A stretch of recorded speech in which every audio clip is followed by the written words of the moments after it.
Um,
Hi guys.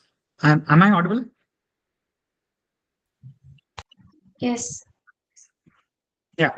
Uh, so hi everyone. My name is Sabit. I'm a fourth year CSE student at KUSA. And right now, uh, I'm taking a prompt engineering small session for TinkHerHack Study Jams. Okay. So nice to meet you all. Hopefully you can take something back from this. But yeah, so we have a lot of people will directly get started with it, right? It's fine. Okay. So first thing, I want this to be an interactive session. Like, I know it's very hard to say everyone turn on their cameras, everyone turn on their mics and speak in between. Uh, but when you get what do you say doubts or uh, when you get the opportunity, try to turn on your mic and say something. Okay, at least put it in the chat. Okay, so if you agree with something or if you disagree with something or if you want to, you know, uh, add on to something, you can put it in the chat. Uh, Hopefully, I'll see that. But yeah, uh, turn this on. Okay, so we'll start. Is the audio for the audio is properly working, right? There's no issues or any feedback.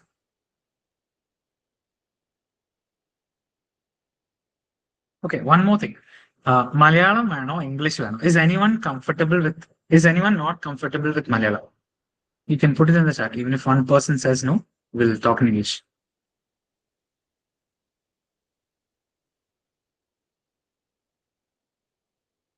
Okay, so everyone is okay with Malayalam. Varshita, okay, okay. I see two no's there, so it's fine. It's fine. We'll speak in English.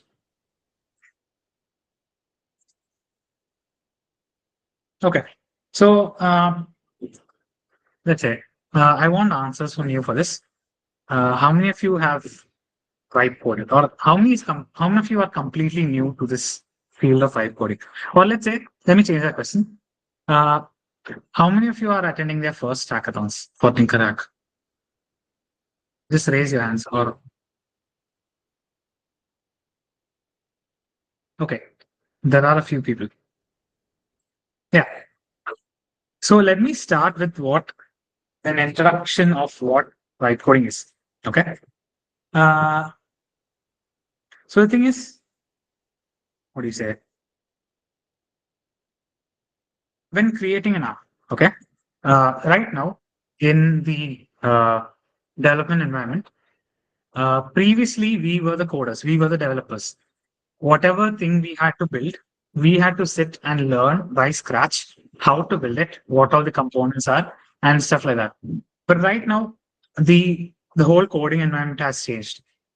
You are not directly the builder. For example, if you are comparing it to what do you say, building a house.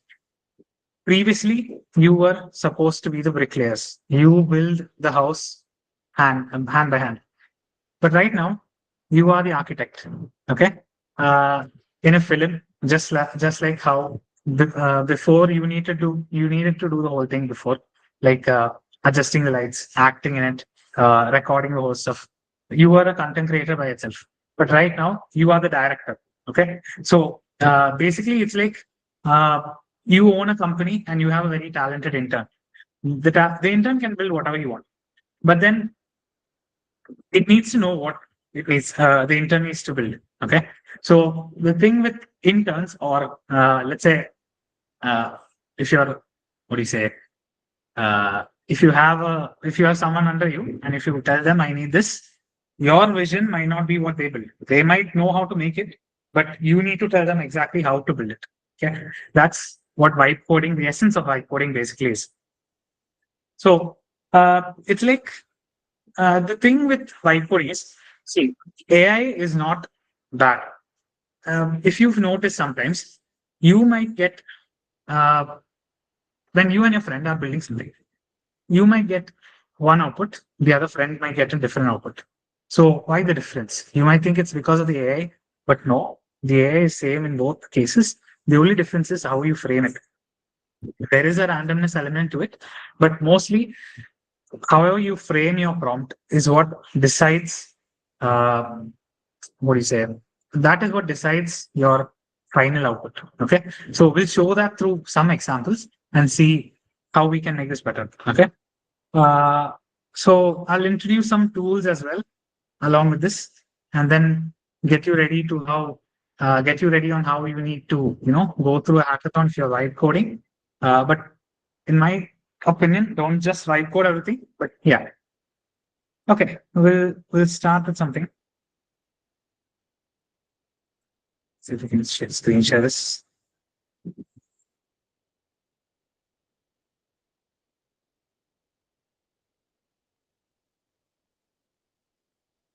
Okay, so uh, build me a to-do app. Does everyone know what a to-do app is?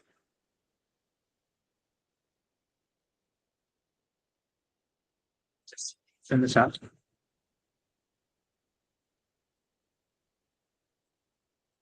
Is anyone familiar? Or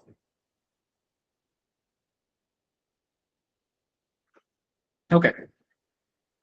So basically, a to-do app is something where, let's say, a to-do app is nothing. It's a basic app which we use for exams. For example, if you want to, like if you are creating a new framework or something, you show that as a basic example how to build a to-do app. To-do app is nothing but a checklist. Okay, so if I take this is Figma, by the way, it's a design app. So if I take Figma and then I put this. Uh,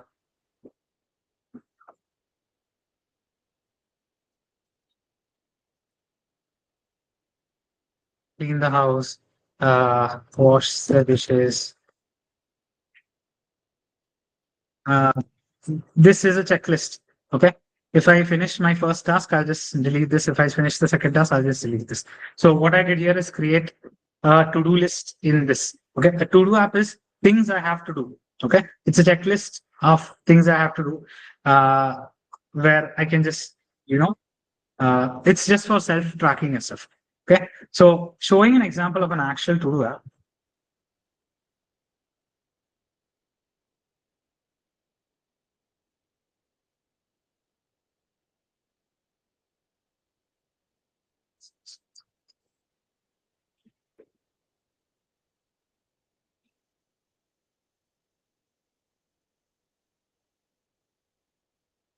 Can you see the screen?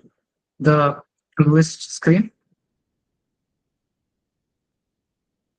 Uh, Yeah. okay, so it switches, right? Fine.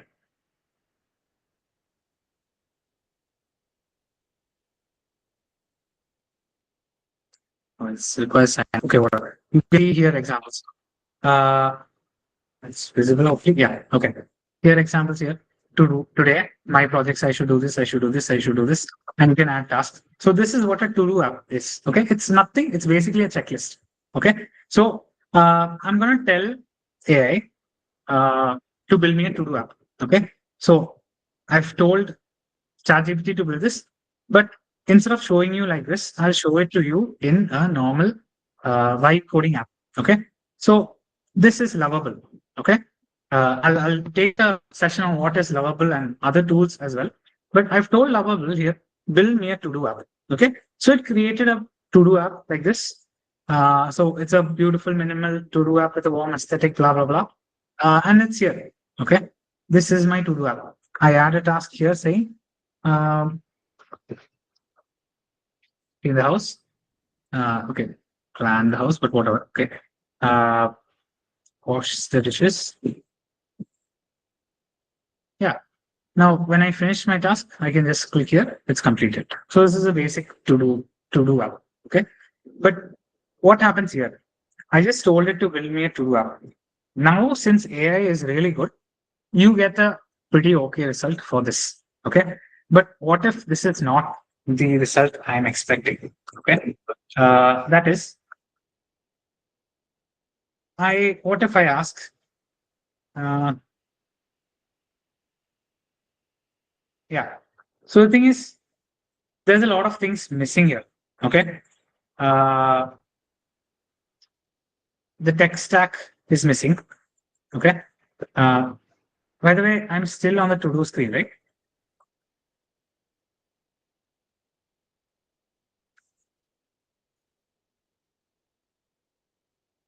Okay. Let me just move on.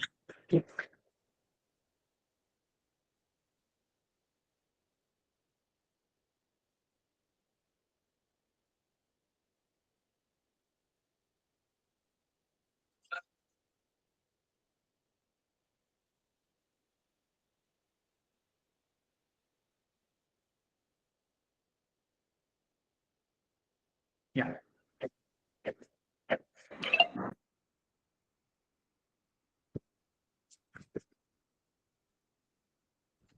Okay. Uh,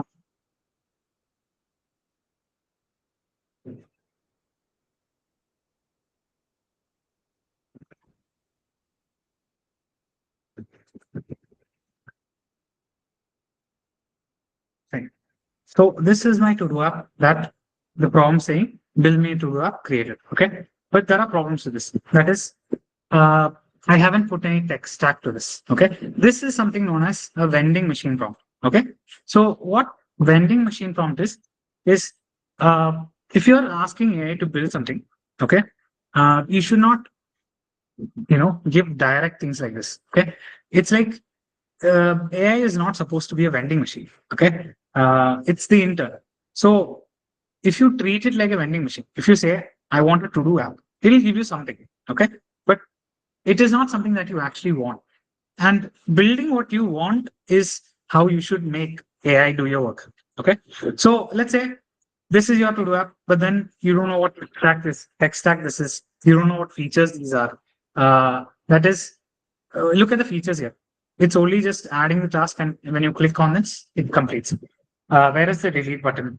There is no, what do you say, changing the date. It's just one single page. Okay, nothing else is there.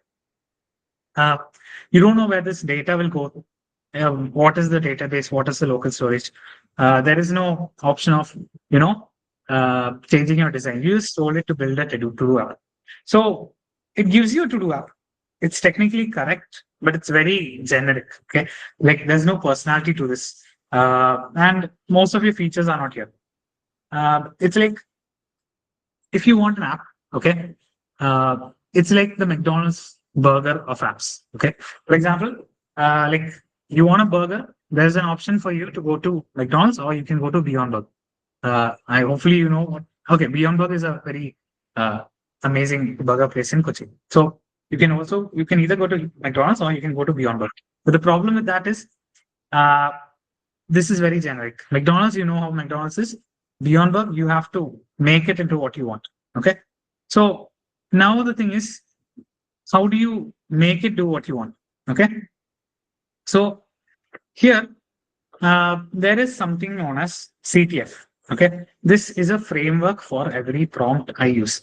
So I'll just show you what CTF is. This.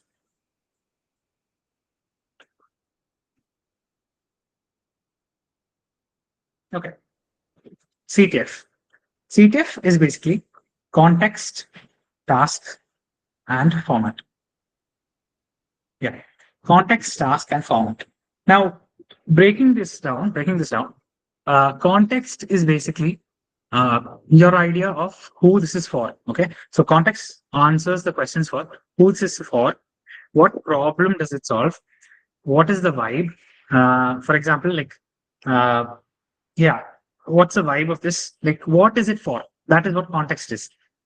Task is what should it do, the features, how it should behave. All this comes under task. Okay. And then there's format. Format is how it should look, how it should behave, and what tech it should use. So this comes under format. Okay. So building this to-do app, if I want to build this with the same prompt, okay, this CTF prompt, using CTF, I'm going to build the to-do app. So I'm going to do this. Okay. This the same to do app prompt. I'm gonna change this.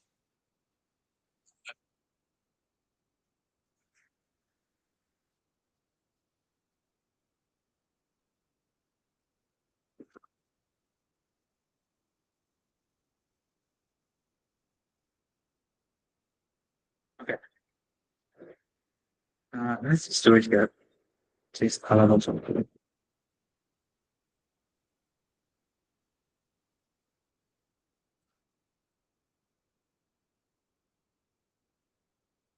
Yeah.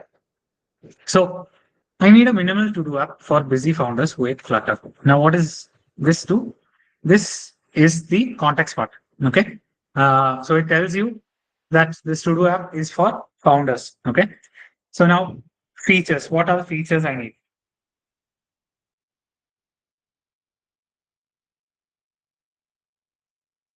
I'm going to tell it. Okay. I needed to add tasks with a single request. That is, when I press enter, tasks should be added. Okay. Next thing is I need to drag the tasks to reorder it. Then I want to click mark with an animation when it's done. Okay. And so the data I want it to persist in local storage. Now, what this is it's basically when I refresh my to do app. Okay, maybe it's only for that session. So when I refresh it, maybe the data doesn't stay. Okay, it starts from again. So local storage is basically the data is going to be stored in your Chrome. Chrome. Okay, so when I refresh it, it will check the local storage and see. Okay, it's there. And finally, I have put the keyboard shortcut, Command plus K, to clear all the complete tasks. So these are the features that I asked it. Okay. Now, how to style it, how the format should be. So I'm telling it to create the whole thing with React and TypeScript. So I'm rushing through this because I just want to show you this example before telling you what each of these things are. Okay. So Linear is another to-do app. To-do app. It's a famous to-do app where it has a unique design. So yeah. So I'm telling it to use React with TypeScript. I'm telling it to use Tailwind CSS for styling it. I want the design inspiration to be from Linear, and I want very smooth micro interaction. Micro interactions are small animations. So I'm telling it the whole thing should feel very fast and frictionless. Uh, like, yeah.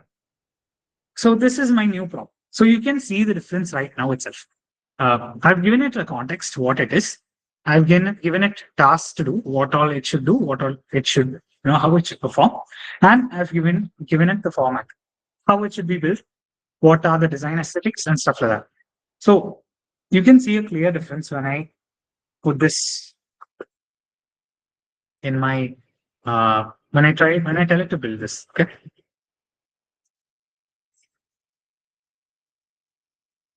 Yeah, hi Sanjana. We are doing a vibe coding session on what is vibe coding.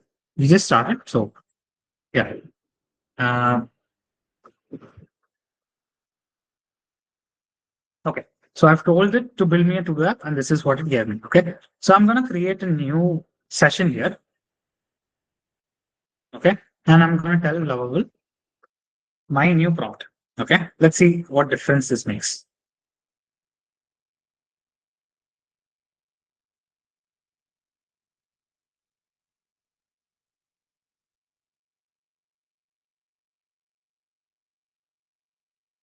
Okay,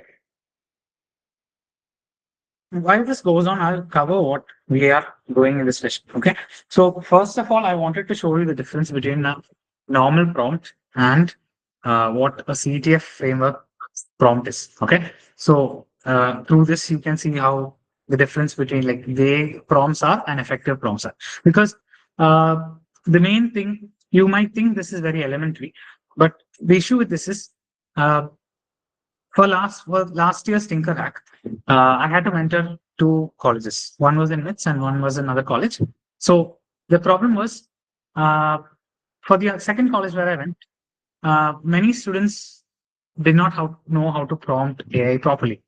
So what I normally do as a mentor is I listen to their idea. I see if there is any suggestions I can give them, any changes I can give them, and then I tell them to put this idea properly into AI and ask how it can be built. Okay, so the reason why I do that is you get a clear idea of what your idea is. When you type it out properly, when you type it out very extensively, you can see, okay, why am I doing this? Why can't this be the idea? Or you will slowly improve your idea yourself. The second thing is you can read what actually goes into this. Okay. So what happens there is if if someone gives me the idea that they want to build a to-do app, okay, I told them, tell not a to-do app. I'll give you an actual example. Some team told me they wanted to create a website to show the results of K2 exam results. Okay. So they said K2 exam results are the site is very bad. They want to make a new one. So there are a lot of issues with that. Basically, K2 site is bad because server issues and a lot of latency issues. But they wanted to remake it. So fine. I told them to write it down in their write it down properly in the prompt. What they wrote is they wanted a site to print results with timer. This is what they wrote. This is the only thing they want. Okay. Build me a site to show results with a timer. How is that proper? Okay. They got something. You can imagine what they got. And then they had a lot of issues with running that. It couldn't work properly. So you can see from that example that uh, prompt engineering is very important because otherwise it's not, what do you say, you won't get what you want. You had to, the way to do that is actually saying you're building this for the KTU, for Kerala Technical University, APJ Abdul Kalam Technical University. It's an engineering, uh, it's a site for engineering students to view their results. So set a timer where the admin can tell them. So you can brief it out like however you want. So that is how you actually do it. Okay. So here, apparently, Lovable has built this. Okay. So if I'm saying clean the house, press enter, tasks are put in. Okay. If I say build a robot or, you know, clean the dishes, these are tasks I have to do around the house every day. So I can reorder this now. Previously, I couldn't do that. The animations are very smooth, if you can see here. Uh, I don't know if local storage will work because we haven't deployed this anywhere. So if I open this in a new tab, we can see if it works.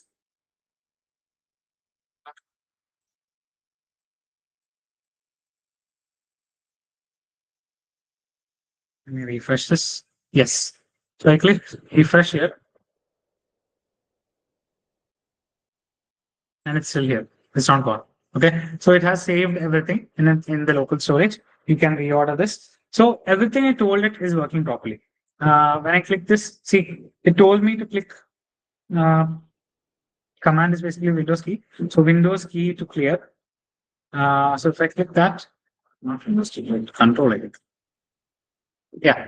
So completed, it clears the completed task. So you can see the difference that it made. Okay. So I think it's very obvious. This is much more clean. The animations are very smooth. It's much more polished. So I am confident in presenting this to someone. Okay. For the other one, it's very generic. You can see what do you say? There's nothing much more I need to add to this. Okay. It's like super clean. So this is what the difference between a weak prompt and a strong prompt is. Okay. So yeah. Uh, Next part is, so you have this ETF format now. Okay. So there are some advanced techniques as well. Okay. For example, don't one thing is showing the AI. Okay. For example, for before in this prompt, I asked it to use the linear sites style. Okay. So, or you can say, what do you say? Let me see if I can find this.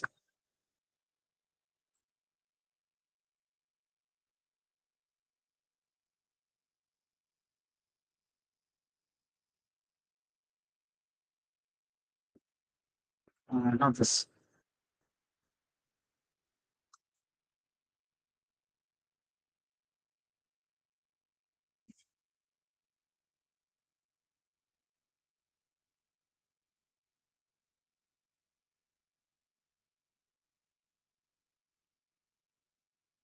Yeah. In some sites, there are places where, uh, you compare pricing. Okay. So look at stripes. This is an example I saw like, some a while back. But basically, the site is very refined. It looks unique. Okay. So if I want to, show a lot of features and stuff, if I want some card like this, okay, uh, I just tell it, I link the site and say, look at this site's example. Okay, how it does this. I want it like this. So if I do that, uh, what you're doing is you're giving the AI context. Okay. So what context is whatever you're typing, this part is your context. Okay. So whatever you're giving AI, that is your context. So if you increase your context by giving it clear cut examples of, okay, do this, do that, instead of just saying that, if you tell it like, uh, do it like this or do it like this. Okay. So if you do that, there's a higher level of clarity. Okay. So one technique is show the AI, don't just tell the AI. Okay. So if you're giving it a reference point, it works like with more clarity.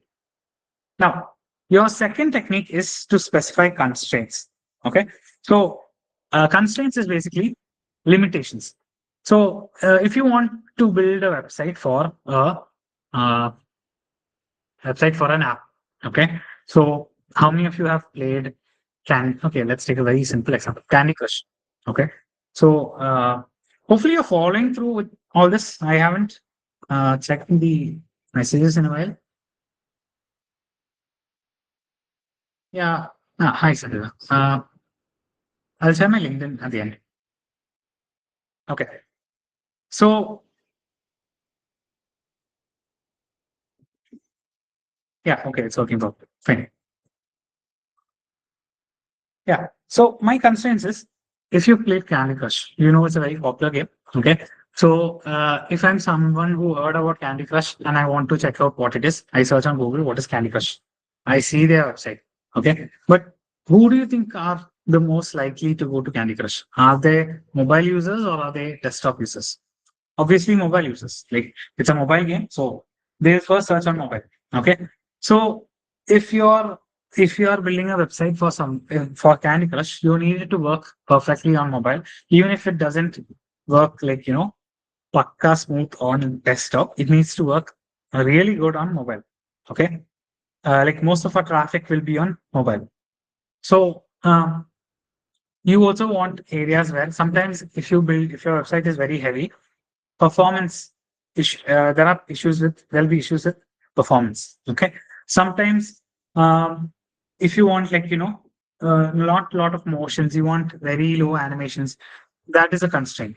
So if you tell your AI constraints, your limitations, your performance budgets, and stuff like that, it will design within that. Okay. So it will not build something that you can't use. That is your second technique. So what's your first technique? First technique is to give examples. Second technique is to specify the constraints. Okay.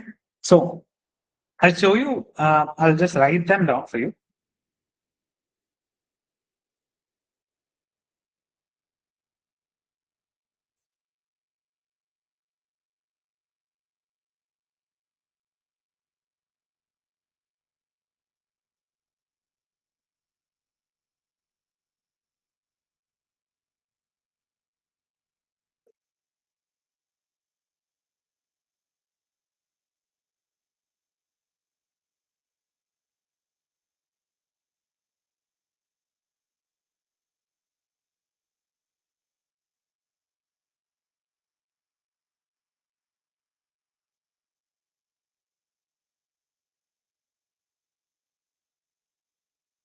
Yeah.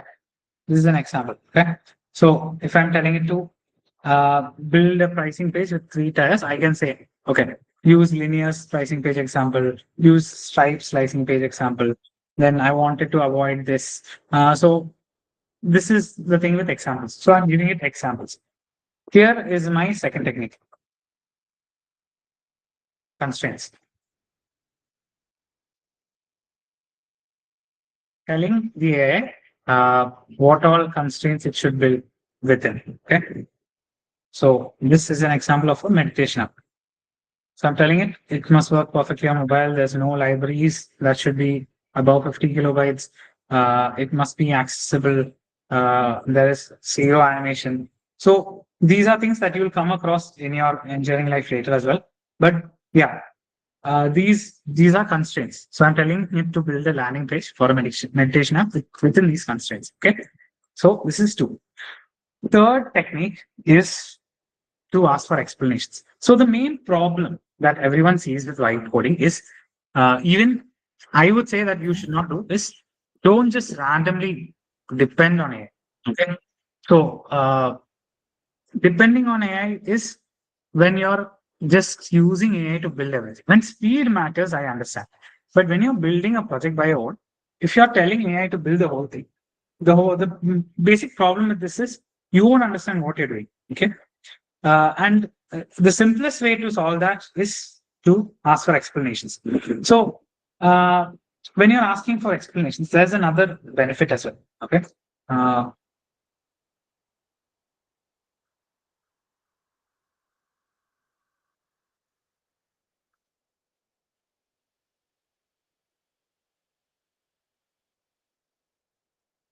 yeah. So, in this example, I'm telling it to build a user authentication flow. So, when you're creating apps, sometimes you need to add a login page. So, I'm telling it to build a user authentication flow with email and password. I want Google authentication as well. So, you can leave this, just use an email and password authentication itself. Adding Google authentication is more difficult. But if I'm telling it to build a user authentication flow, and after building it, it must explain to me why I structured it this way, what security considerations I included, where the most likely the bugs are. So, what are the benefits of doing this? One, you are going to learn something. Okay, you are going to learn something useful. The second thing, and the most important thing related to AI's output is the AI is going to think on this. Okay, so when it's thinking on this, when you're asking for security considerations, it's going to think by itself. Okay, have I included any security considerations, or are there any issues with my security considerations? If there are no issues, it will start explaining its considerations. If in case it encounters any issues, oh no, this is not supposed to be like this, it will rewrite the code and then give you an answer. Okay.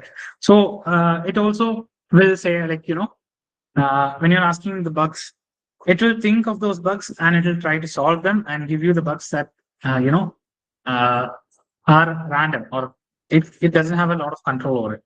So it's like when you're a real life example is if you're asking someone to do something, uh, that person can do it in any way. They can make someone else do it for you, for them. They can just, take an existing thing and give it to you. But if you ask them to explain how they did it as well, with proof or with, they will do it by themselves and explain it, and they'll take more care in doing this. So this is the basic logic behind that. And the fourth, yeah. So these are some three techniques that can use to do this. Okay. So there's another thing that comes into this.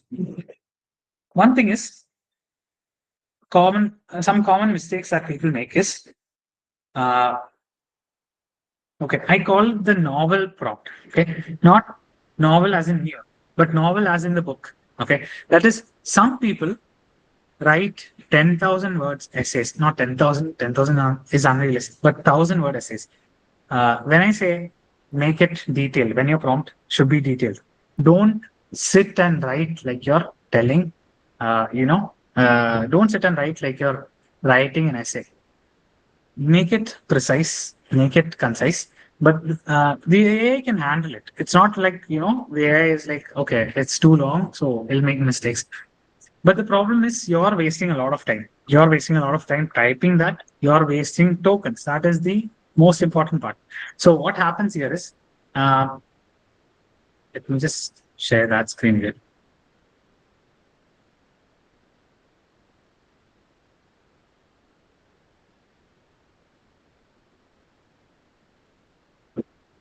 Yeah, you see this, right? This, whatever the AI did, okay? That is whatever I put in, whatever the AI gave me, along with all the code. So, I think in Lovable, you can see the code here. Yeah.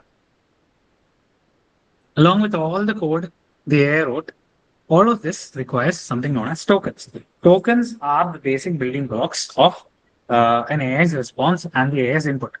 So your credits, you can see here 2.7 credits remaining for me. These credits are all determined by how many tokens I use. The more tokens I use, it depends on the AI as well, what our model you're using.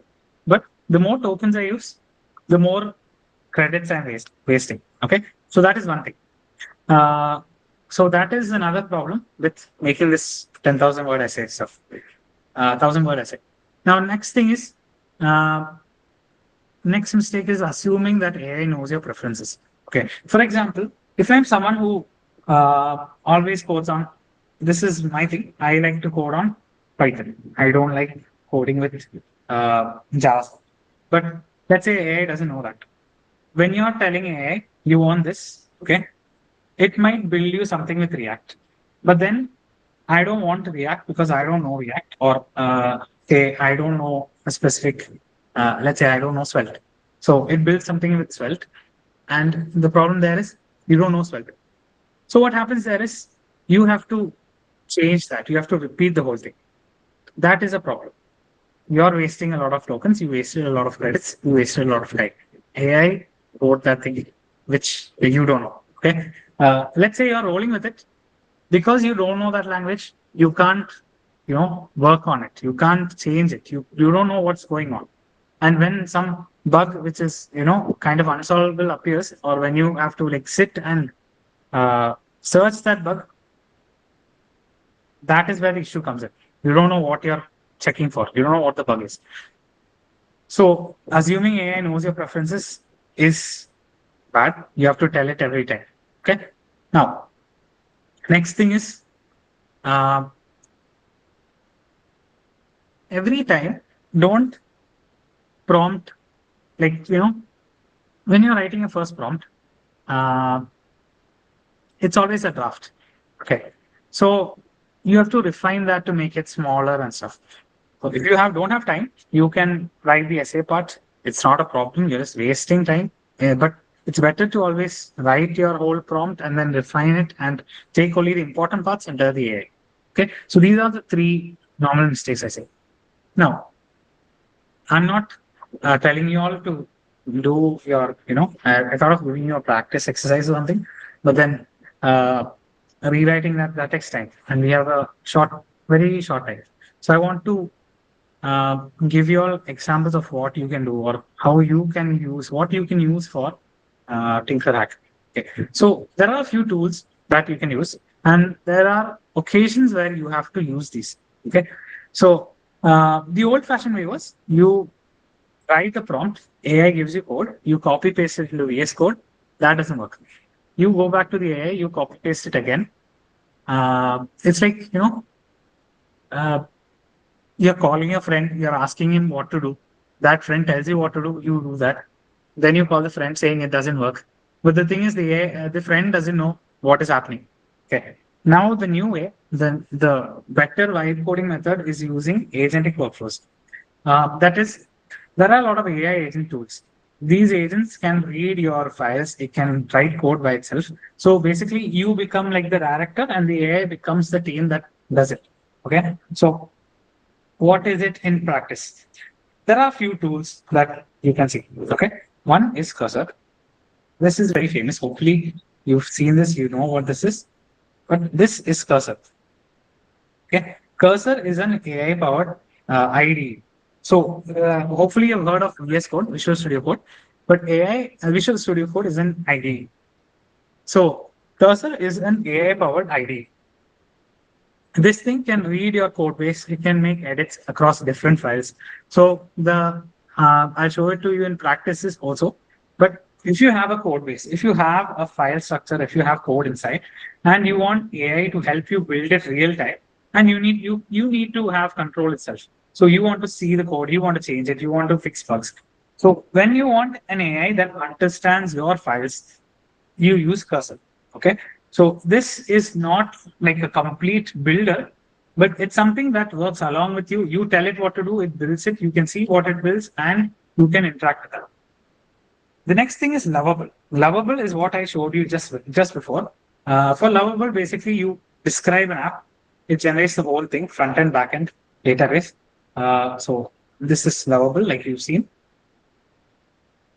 It generates the whole thing. You don't have to, you know, uh, see from behind what it is. So why do you use Lovable? Lovable is basically if you want a working protocol very fast. That is uh, an example use case of Lovable was we went for an ideathon like hackathon where we had to build on an idea, not something related to code, social justice. So what happened there was everyone had their plan, okay, how to implement this. But then to show it properly, they use Lovable to, I mean, not everyone, but many teams use Lovable to create a small website describing their plan, what it is. So when they showed it on this on screen, it was very interactive. It was very, it added points to that. So if you want a very fast working prototype, you use Lovable. Or if you're starting from scratch, you don't what do you say have a lot of experience, you use Lovable. But the problem is with Lovable is if you are going to a hackathon like TinkerHack and planning on depending on Lovable, it's very difficult because Lovable has a very small amount of credits. Like you have seen here, there's only 2.7 credits here. That will get over very fast. You can't modify the code. You can see the code. Modifying it is not possible here. So in case you want to change something, that won't work. Uh, Everything is a bit harder to do. Okay. So that is the problem with Lovable. And other examples of Lovable are other, similar examples or for Lovable are V0 and Replit and Bolt. So V0, if you don't know, is by Vercel. Okay, Vercel. If you heard of Vercel, Vercel is the place where you deploy your React apps. So I think V0 has a bit more amazing UI, but again, it's like Lovable. So I wouldn't recommend you use V0 for a hackathon. Uh, Audible, I think we okay. Yeah, fine. So using V0 is not recommended. There's something known as Volt as well. But yeah, these are all the same things. Uh, and there are other things known as anti-gravity. Anti-gravity is like a cursor.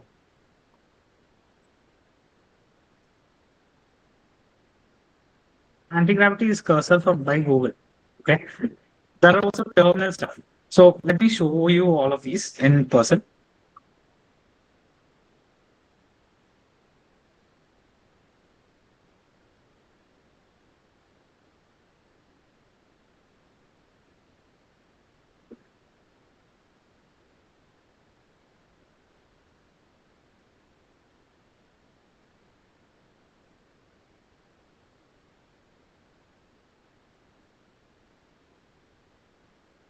Can you see this? Uh,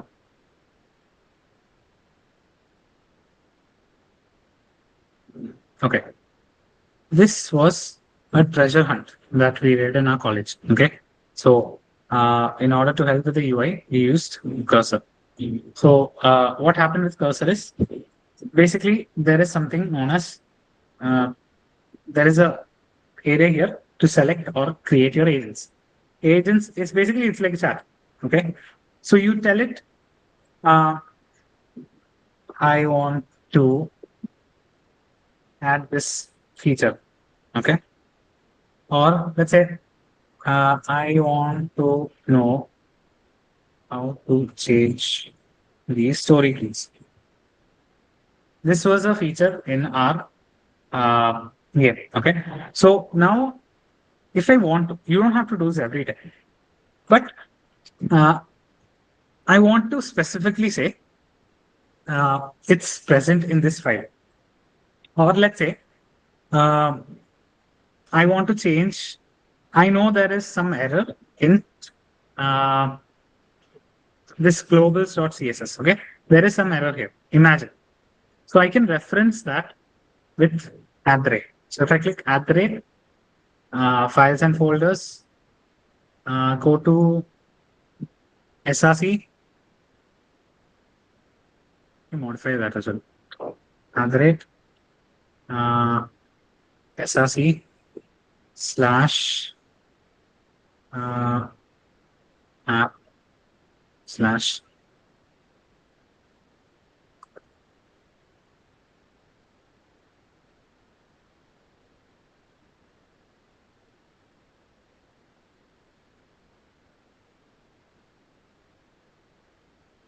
Yeah.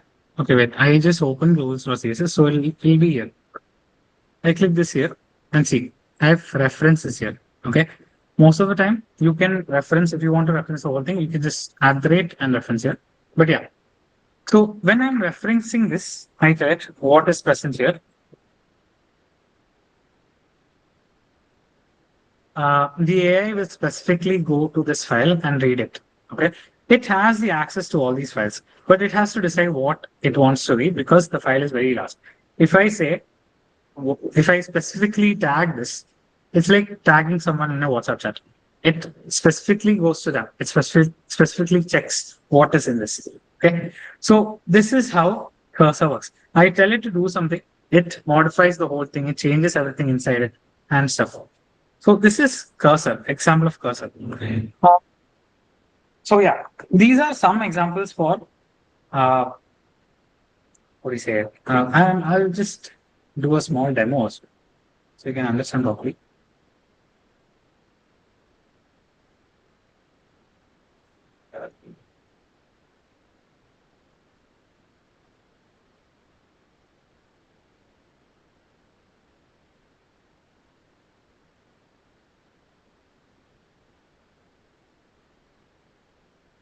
Okay, this is how normally it'll work.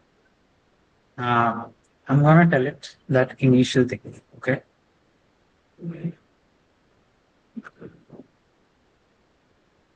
you remember this, right? So I'm telling this to do. Okay, so you will be able to see cursor building everything by itself.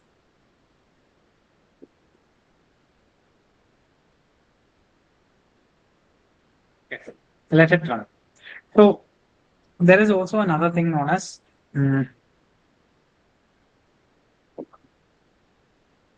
there's also another something known as a terminal based code editor, but uh, it's called Claude code. If you can, search it up and see.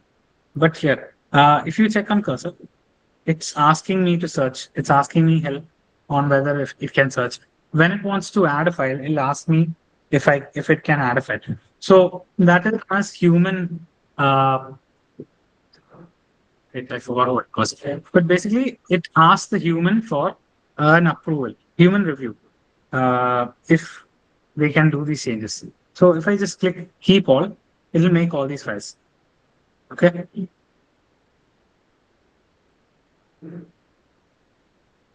So right now it's trying to do a lot of files. It's adding a lot of files. At the end, I can just hit review and accept or not accept these files. Any changes also, I need to accept it. Okay. So this is the thing. This is what cursor does. This is how you run with cursor, how you use cursor for your benefit. Now,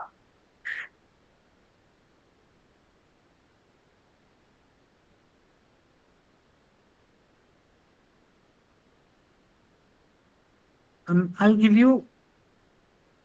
tell you something about speed. Okay. Uh, the problem with people is what is the first version? That is the part where they overthink.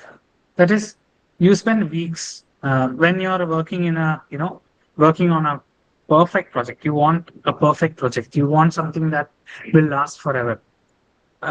There's always people spend weeks, a company spend weeks designing what the perfect database schema is, what is the tech stack, what will the color palettes be.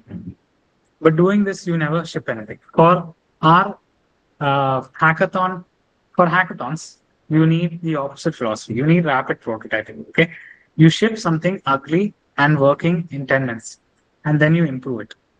This is the essence of vibe coding. Okay, so from creating a working prototype and then improving it, you'll learn faster. What is the issue with this? What is the issue with that? I mean, it might work here, But the biggest thing that you should consider is when you're moving to a production environment, and that is when you're moving from a hackathon person to a actual production person.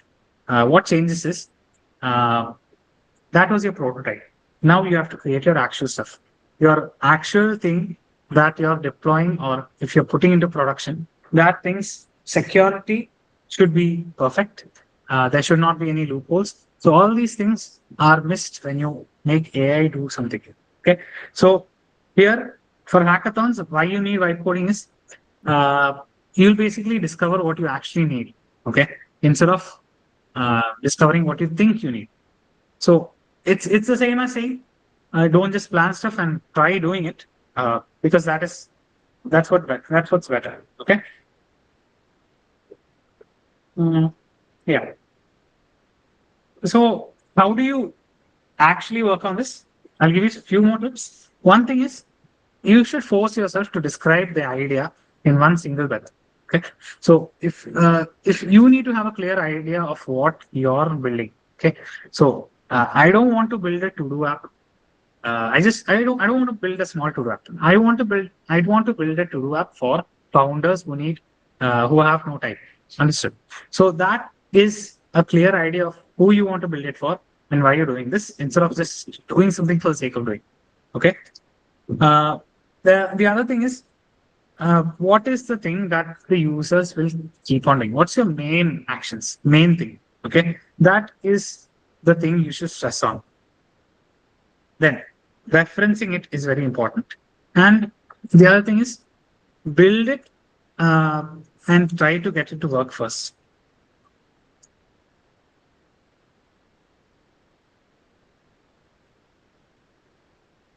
That's right. Yeah. So are we okay on time, Femina?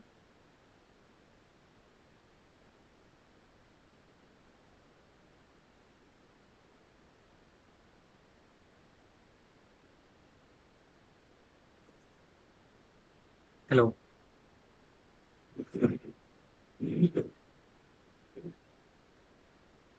Okay, I'll take for some more time. Uh, So here we'll do an exercise. Okay. So right now I was blabbering on how doing is better than simply, theory, but let's put it into practice. I want you guys to give me prompts on what, you know, uh, give me some prompts. That is what you want to build. Okay? Give me small ideas, give me easy ideas, and then we'll see how we can shift it to prompt engineering with CTF. Okay, just put in the chat, like build me a to-do app or build me a timer or something like that. Small stuff. We'll see how that can be changed with CTF.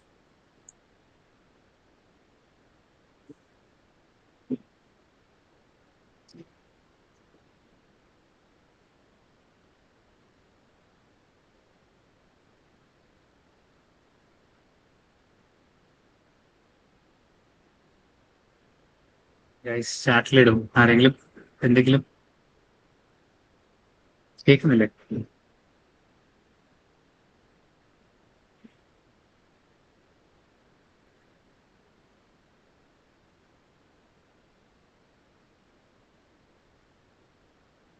Okay, a talking tom game.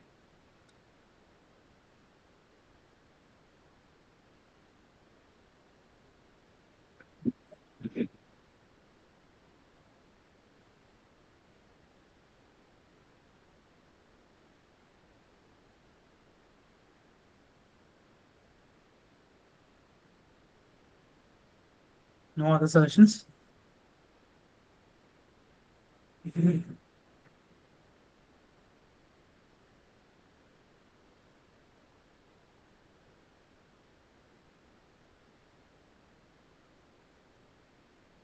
Book recommender. Okay, I'll take one more.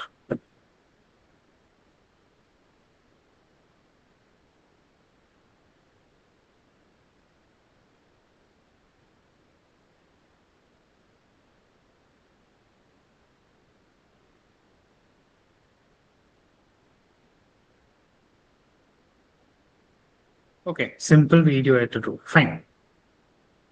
Now let's think of ways to change these prompts.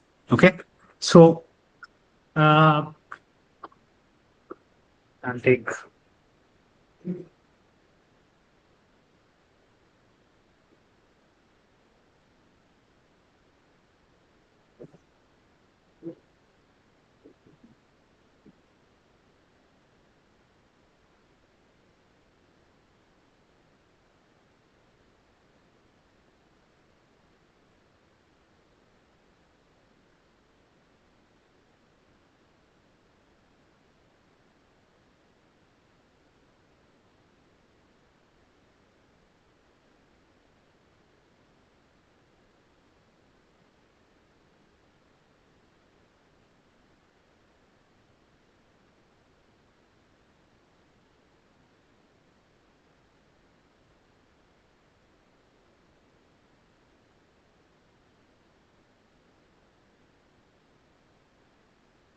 Okay. So this is our initial CTF prompt. Okay. Now, what do I need to change here? First thing is context. Okay. So let me first increase this by saying, instead of just build me an simple game like Talking Tom, I'm going to tell it to uh, build me an interactive pet game inspired by Talking Tom. And let's say for the ages of uh, 5 to 15. It's a random number. Now, the context is I'm going to tell it what actually I want. Okay. So this needs to be a browser type game. No? So I'm not creating an app. I want a browser based game. So uh, let's say,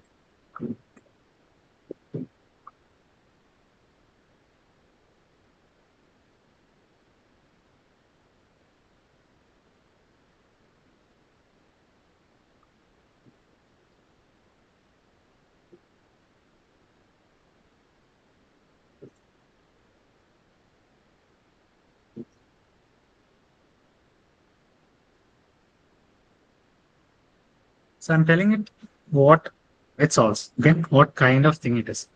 Target audience, I've already told what it is. And I'm going to say the goal is for simple entertainment or something like that.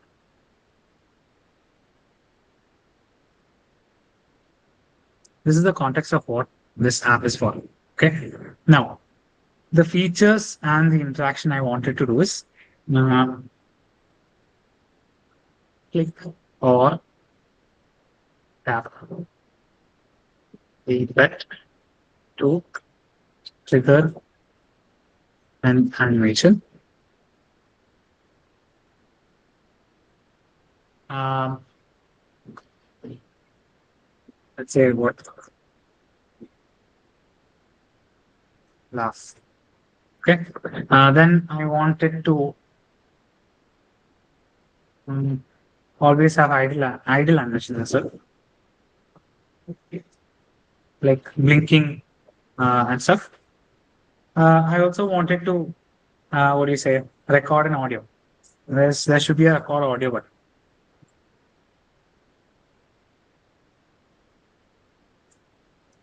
Squeeze. This might be a bit more complicated to execute within one prompt, but we'll see what it does.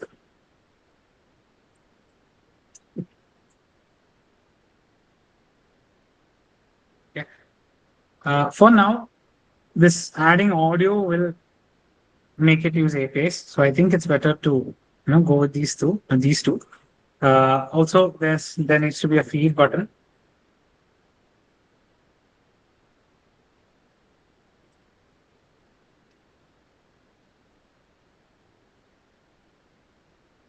There needs to be Talking Tom has a laughing thing, no? So maybe a tickle button.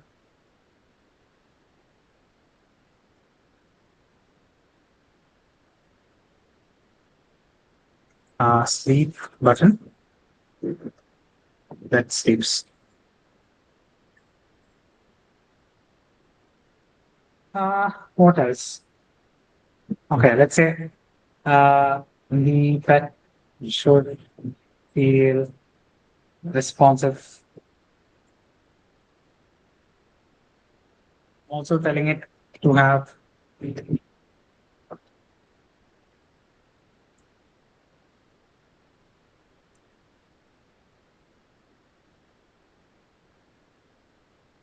Yeah.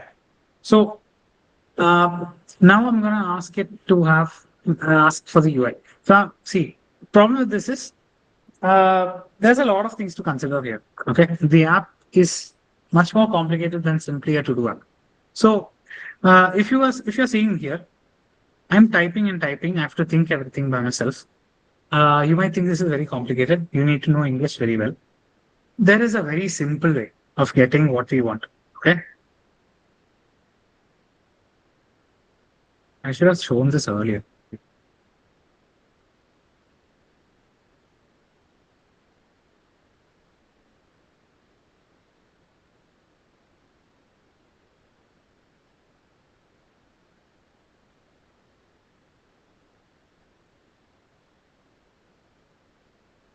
Take ChatGPT. Modify the above to the secret.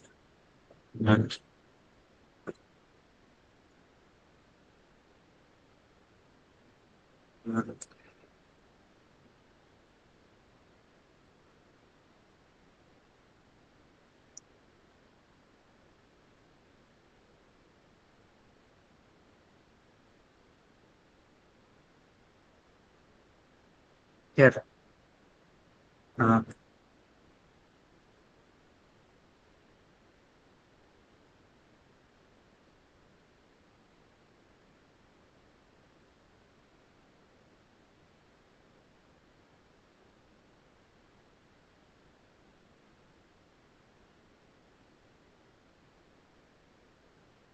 okay.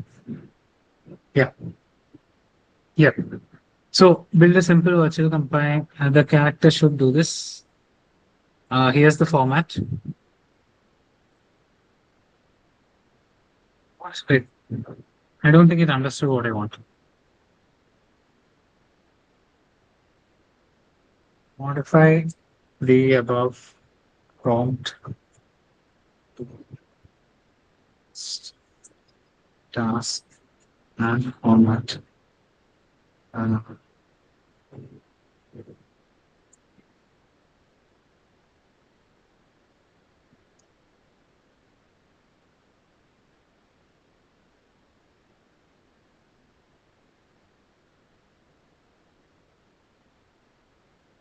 yeah. Here. So here you have a context, you have the task, and you have a format. Okay, what it is. This is way better than doing this. I would say, don't, you know, there needs to be more stuff added, but this is fine. So this is an example of how you can do this. In a similar manner, if I take the other prompts, build me a book recommender.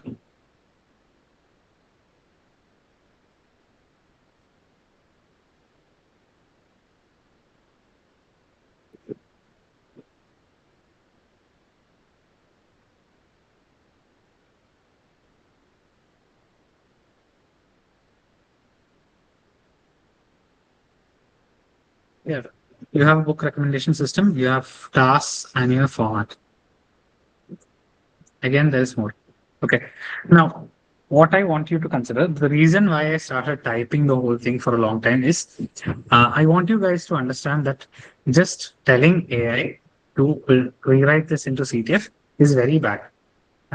See, I tried before, it didn't work out properly. Here also, this is not like what I typed. Okay.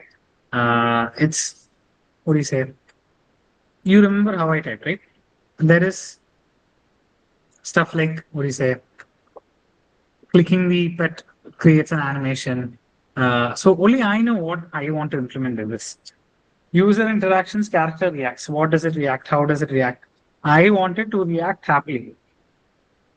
This AI will give me a generic one. You can use this to create small examples or, you know, to have a baseline how you want to do this, but modify this completely to create your final prompt. And with that prompt, you start write coding. Okay. So yeah, uh, that is it. Everything in vibe coding depends on AI. Everything that you make using vibe coding depend on how you use your prompt, how you write your prompts. So everything is interdependent in your writing skills and how you communicate with your AI. So yeah, like I said, don't think of AI like a vending machine. AI should be your intern, but you have to tell it how to build stuff and how to do stuff. Okay. So yeah, I think that's it. Anyone has any doubts or anything else I forgot to cover or you want me to cover in this?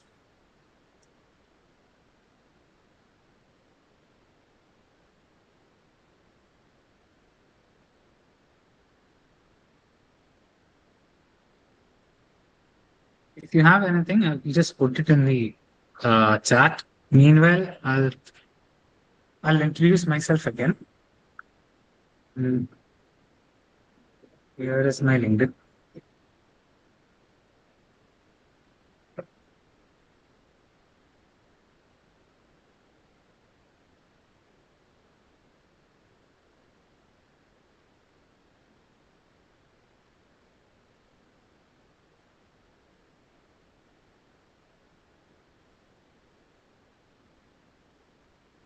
Yeah, hi Sanjana.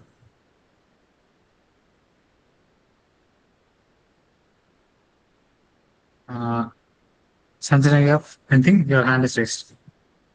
Hello. Hello. Yeah, hi. Yeah, good evening, everyone. Good evening, Thomas. So, actually, I'm an engineering student as well.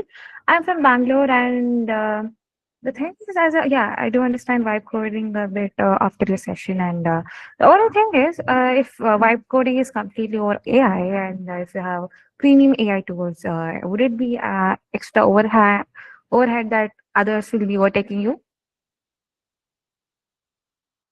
Sorry, I didn't get your question properly. Okay. Now my question was, if other teams are having an extra paid version or a premium AI tools, wouldn't that be upper hand? Yes, it definitely will.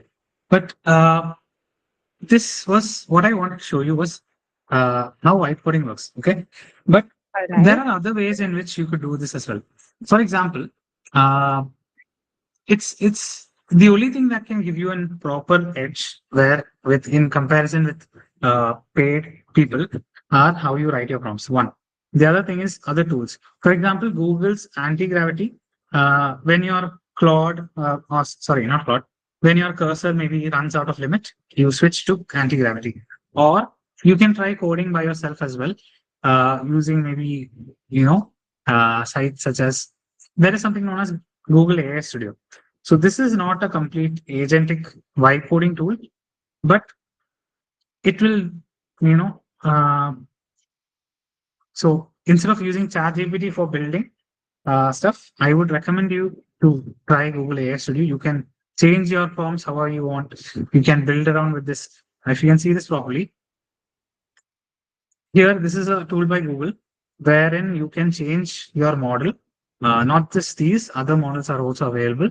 There's a huge limit. You can, code a whole stuff. So I normally use this for my projects instead of using ChatGPT because it basically does not run out of limits. So it depends on how you intelligently structure what all tools you're going to use. Because right now at this point, the advantage that uh, uh, the advantage that a paid subscription for a vibe coding tool gives you is better models and much more context. But if you intelligently structure your prompts, like if you make it short, if you make it very precise, if you know what to put in, you are saving on context, you are saving on tokens. Okay, so that problem is solved there. Another thing is most of the time, um, what free models you get are enough. Especially Google Gemini's models are very good. So if you have what do you say the issue of maybe this Maybe it's a problem of my model. Try using gravity, anti-gravity. That is way more than enough for what you're building because uh, it's all, what do you say? You know, even someone with a broken axe, if they know how to use it properly, can surpass someone with a chainsaw. Understood.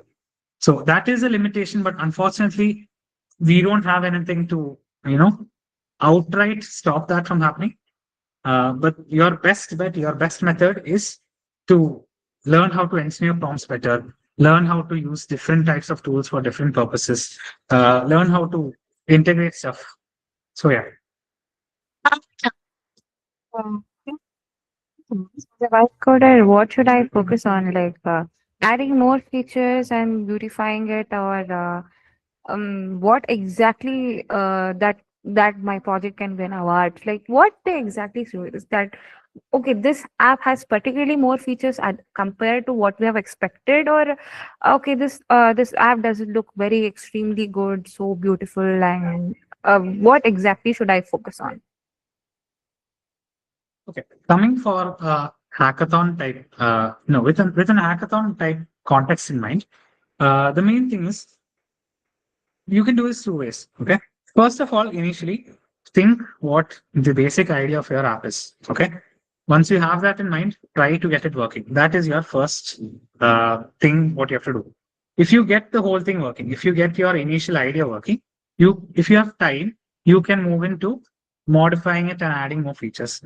If you find out you have less time, I would focus on beautifying it. At the end of the day, it depends on your presentation on how you say what it is. Even a single small to-do app, I can make it very beautiful and I can present it in such a way that my judges will be very impressed with me. But at the same time, if someone on the other hand is presenting and maybe a machine learning model and it only runs on the terminal, I would not be that impressed because the other team has made their UI beautiful. The other team can pitch it very well. So for a hackathon context, I would say try to get your thing working first. If you have time, try to add more features. Otherwise, focus on making it beautiful. The thing with this is you can see it in many real life examples as well. I would say Apple is the biggest example for this. They release their features, or right now, before, no, I'm not talking about the age of Steve Jobs, but right now, they release their features slowly. Most of the things, some features and all, you've seen it everywhere, but some features they come on Android and Apple releases it maybe 2 years later. It's not because they don't want to release it right away. One of the main philosophies for Apple is you make the UI so good that the other problems are ignored. So uh, the UI, that's why customization is less because when you add in more stuff that the user can do, or when you add in more customization options, that limits how much optimized your iPhone is. So right now, you take the iPhone; it's very clean, it's very aesthetic. There is virtually, I mean, bugs are there right now, but virtually everything runs very smoothly. But the reason is they've optimized it; they've made it so beautiful. It's not functionally very rich, but it's beautiful enough that you ignore all the other parts. So aesthetics is very important, but it's mostly personal preference. But I would say for a hackathon, your final aesthetics and presentation is very important compared to your previous part. It does, I would say, instead of focusing on more features, make it much more beautiful and yeah, focus on your presentation part more.